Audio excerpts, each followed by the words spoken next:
এই জিনিসটা একবার বাড়িতে তৈরি করে দেখুন, বাড়ির বাচ্চা থেকে বুড়ো সবার কিন্তু খুবই পছন্দ হবে। এখানে আদা, রসুন আর কাঁচা লঙ্কা একদম ছোটো ছোটো করে কেটে নিয়েছি। তারপরে সব কাটা হয়ে গেলে কড়াইতে একটু তেল দিয়ে গোটা জিরে, হিং আর একটু ধনের গুঁড়ো দিয়ে তার মধ্যে সে কুচি করা আদা, রসুন, কাঁচা লঙ্কা আর একটু লবণ দিয়ে একটু নেড়ে চেড়ে তারপরে দিয়ে দিলাম একটু ধনেপাতা কুচি। ধনেপাতা দিয়ে 1 মিনিটের মতো নেড়ে চেড়ে একদম এগুলোকে 1 কাপ আর একটু জলে ভালো করে স্নান করিয়ে দিন। তারপরে জলটা যেই ফুটে উঠবে এর মধ্যে দিয়ে দিচ্ছি 1 কাপ সুজি।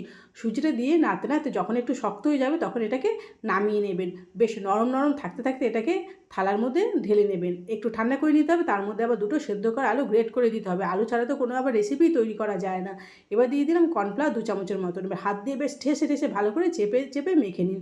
এবার হাত দিয়ে লম্বা করে এইভাবে একটা ছুরি দিয়ে ছোটো ছোটো করে কেটে নিন। দেখুন কত সুন্দরভাবে এগুলোকে কেটে একদম রেডি করে ফেলেছি। এবার তেল গরম করে এগুলোকে টপাটপ তেলের মধ্যে ছেড়ে দিন আর ঝটপট করে একদম তেল থেকে তুলে নিন। দেখুন কত সুন্দর মুচমুচে হয়েছে। ভালো লাগলে অবশ্যই একটা লাইক করবেন।